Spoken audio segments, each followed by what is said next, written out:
So వీలైనంత వరకు అభ్యర్థులు మీ యొక్క సెంటర్స్ ఏవైతే ఉన్నాయో సెంటర్స్కి దగ్గరలోనే ఉండడానికి ప్రయత్నం చేయండి. ఫర్ ఎగ్జాంపుల్ మీరు ఎక్కడి నుంచో జిల్లాల ప్రాంతాలు మారుమూల ప్రాంతాల నుంచి సిటీకి వచ్చి ఎగ్జామ్స్ రాయాలనుకోండి.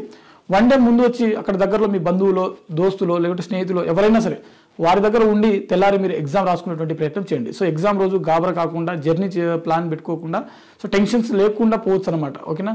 సో దీనివల్ల మీరు ఎగ్జామ్ హాల్లో కొంత టెన్షన్ లేకుండా ఎగ్జామ్ రాయడానికి అవకాశం ఉంటుంది. సో ఇది మనకు రైల్వే నుంచి ఉన్నటువంటి ఇప్పుడు ఉన్నటువంటి ఈ ఇయర్లో ఉన్నటువంటి వన్ ఆఫ్ ద భారీ నోటిఫికేషన్ అని చెప్పుకోవచ్చు మనము.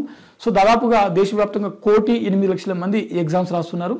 సో అభ్యర్థులు కొంత జాగ్రత్తగా ఎలాంటి టెన్షన్స్ లేకుండా మీకు తెలిసినటువంటి ప్రశ్నలకు మాత్రమే ఆన్సర్స్ చేయడానికి ప్రయత్నం చేయండి.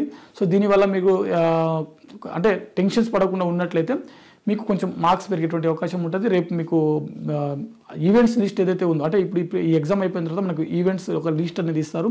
సో అందులో మీరు ఉండడానికి అవకాశం ఉంటుంది. సో ఇది గ్రూప్ డికి సంబంధించినటువంటి ఒక చిన్న అప్డేట్ అనమాట క్యాండిడేట్స్ అందరికీ కూడా.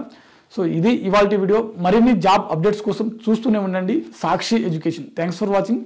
Thank you all.